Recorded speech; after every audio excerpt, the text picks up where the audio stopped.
Hey everyone, it's Chronic Blaze here, and welcome back to another video. In today's video, we are going to be doing another Rocket League replay analysis. So I actually really like these replay analysis videos, and when I made a stupid mistake and screwed over a lot of the videos that I was doing in this one set, because I didn't have Terrarian 21's audio in the video, I decided to do a replay analysis of one of our games. So it's just going to be a chill replay analysis video where I'll be going over, again, some things that I'm doing right, some things that I'm doing wrong, and things that both Terrarian 21 and I are doing, such as team play, stuff like that. This is very interesting because it's the first replay analysis that has been done at the approximate rank of Plat 3. I was still in placement matches during this time, but Terrarian 21 was ranked Plat 3. Later on in my placements, I did manage to get Plat 1 Div 4 after going 5-5 in my placement matches. However, I did play a couple games since then, and I managed to get to Plat 3 Div 1 as I'm recording this video in late August of 2019. So, without any further interruption, let's get into the replay. So, I like doing a replay analysis of games that are really close. This is actually one of those games. I do not know why my car was not moving, or why I stayed in net for the kickoff. So, the second this game starts, there's already a major problem here. So I stayed in net on the kickoff, and why I did this, I don't know. But I stayed in net on the kickoff. I don't know why the replay is stuttery. And because of me not going for the boost, I went for it later. I could have been in a better position. We've already conceded one goal.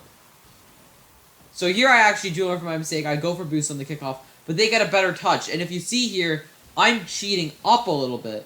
What I should have done is maybe turn back sooner. I'm not entirely sure. It did kind of work in our favor. But then here I'm in an awkward spot, wasn't really Shoutout defending properly. So now after this, I tried to go for a pinch. I should have kind of gone around the ball. I had more time than I thought there. So those guys aren't anywhere near me when I tried to pinch that ball. And if I knew how to pinch, that could have been a good strategy, but I don't know how to pinch very well. I can kind of pinch, but very inconsistently. What I should have done is turn back, and I should have started Shoutout defending right there. I don't know why I wasn't. This is why I'm stuck in plat. We see Terrarian get a nice touch, just an attempted wave dash, but they'll get a bounce on it, and I don't go up for that. So, I find that I'm playing really slowly in this game. So, 38 boost, a double jump aerial would have got me there, but I wouldn't think that I'd be able to. But on 38 boost, that's more than enough boost to actually do a double jump aerial. I'm able to get this one, a bit of a double commit there. That's another thing that I especially have problems with, is double commits. So, we see this now as Terrarian's backing off. I go for this shot, and I actually do make contact. So you can see here, Terrarian is staying in this corner, grabbing boost in case he needs to get back, but it does work out in our favor, and it does go in. So that did work good for us. And Terrarian was ready to start curling back if need be. So now it's a 2-1 game. There's still definitely lots of time left in this game for us to try and make a comeback. There's a wave dash off the wall there. And I couldn't get a flip here, which by that front movement there, I can tell I tried to do, but the dodge delay isn't enough.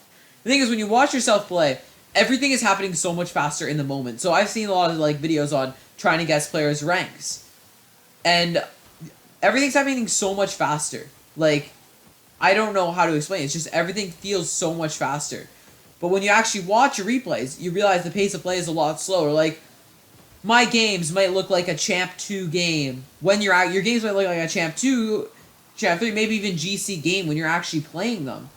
But when you're not playing it and you're watching it, you realize that it's not actually that fast. There I was able to hit a double jump aerial. At this rank, I think the speed of play is kind of getting there. It's definitely not as slow as some other things that I've seen. But this is stuff like that. They're not getting touches on the ball as fast, which is why this is lower ranked than GC and stuff. And then there's mechanics. I went up for an aerial, which I shouldn't have. So I back off and get boost. I did turn ball cam off. So now Terrarian 21's got it. I curled in a little bit. Now I made a touch because Terrarian did the right play and went to go get boost. So now for their attack, one of us is back and the other is getting back. So here's a double commit here. I think we were both trying to get boost. And Terrarian will be able to finish this one off in order to put us up 3-2. So you're again going for boost on the kickoff. So going for boost on the kickoff, this can be a risky play, because definitely go bad. So what I like to do is if it's we're up by 1 with 10 seconds left, I play it safe and I stay in net. Most of the time I will go for boost. I tried to chip it over him, but I wasn't able to. I'm trying to hold here, X down the handbrake to recover. So I do go for a ceiling shot here. It does touch. Now what I do here is, since Terrarian 21 knows I'm going for this, he rotates back. So I wave dash to start getting momentum. then hold down the handbrake to get some boost. Maybe shouldn't have done the handbrake thing, but in my opinion, I don't think... So your turn 21's going to put this one away here. It does a little turtle for some style. But this is an important point to talk about. People will say sometimes, mess with new mechanics in casual. And my response to that is yes and no. The pace of play between casual and competitive, casual's a lot slower. Like, casual, I feel, is as slow as this when you're playing it. Keep in mind, everything's always faster when you're playing it. Casual's as slow as this when you're playing it. So I will go for a ceiling shot here. I don't actually get a touch. I should have flipped a little bit sooner because of the flip delay. You actually have to reach the ball on the flip. And I will manage to get this away, almost put it in, but they'll probably be able to get to that, and that's not going on target. Again, holding down boost to recover, having some fun with some new mechanics and stuff. So I did miss this here. So what I need to work on is getting up faster from double jump aerials, which I don't know how to do because I wing double jump aerials in like a day. So again, the same drift recover thing.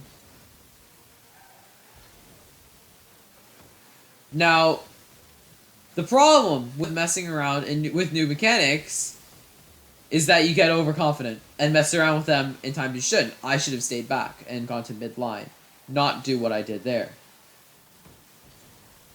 So here's a double flip kickoff. It could obviously be improved. I could maybe not use boost during that flip time there, which although I didn't in that scenario, but that's probably because the boost didn't show up. So turn 21 is going to be able to get to that. But what I should have done here is not wait for this to land on my car with this guy coming in. I should have just jumped or done a double jump. I would have gotten it over him, or he would have hit that at a spot that I would have blocked it and sent it over the net, hopefully. It would have been basically a 50-50. So again, another flip on the kickoff. Not done right. I don't do my fast kickoffs right. I highly doubt I do. It was just something I have messed around with in free play. So now I do commit for that. What I have to do is go to where the ball's going to be, not where it is. It's kind of a weird hit. So here's where I just kind of do a light hit. And that somehow goes in. I should have definitely tried to hit that ball harder, though. So what I do here is I go back for boost, and I half flip. And the reason why I'm doing this is A, to defend a kickoff goal, B, to actually get boost so Terrarian can try and pass it to me and launch an attack, and C, because you really only need one person going for the ball at a time. So here Terrarian commits for that, which is okay because I'm back. And then that happened. And that's a plot 2 show right there. Yeah, just... We all need to get more consistent when it comes to ball touches. And now it's a 5-5 game. So again here I do go for boost. It's a tie game, so it's not really too much of an issue going for boost. I don't go for that though, which I could have. I know I could have hit that. But it did sort of go our way. We did get the ball into the other end. Unfortunately now, I don't have boost, so I wasn't able to actually push that out. So we do go to overtime in this game. So here I stay in net. I do a little bit of a trickle just for when that happens. Then I go for boost. And I do get a touch on that. I'm trying to work on backboard reads, so stuff like that I'm definitely trying to work on. Kind of one of the things I've been doing a lot in competitive is just trying to work on those backboard reads, getting them more consistently. So now a little bit of a double commit. Well, actually a lot of a double commit. Something that I do have a lot of problems with is double committing. So then Terrarian, I did not know this game ended in an own goal, but Terrarian did somewhat try to hit that on target, and it did end in an own goal. I would have been there for the pass, and everything did work out in our favor, ending the replay. But that's going to wrap this video. So if you guys did enjoy, please do like, subscribe, and turn on notifications so you never miss one of my videos. That's going to wrap this video. So thank you all so much for watching, and I will see you in the next video.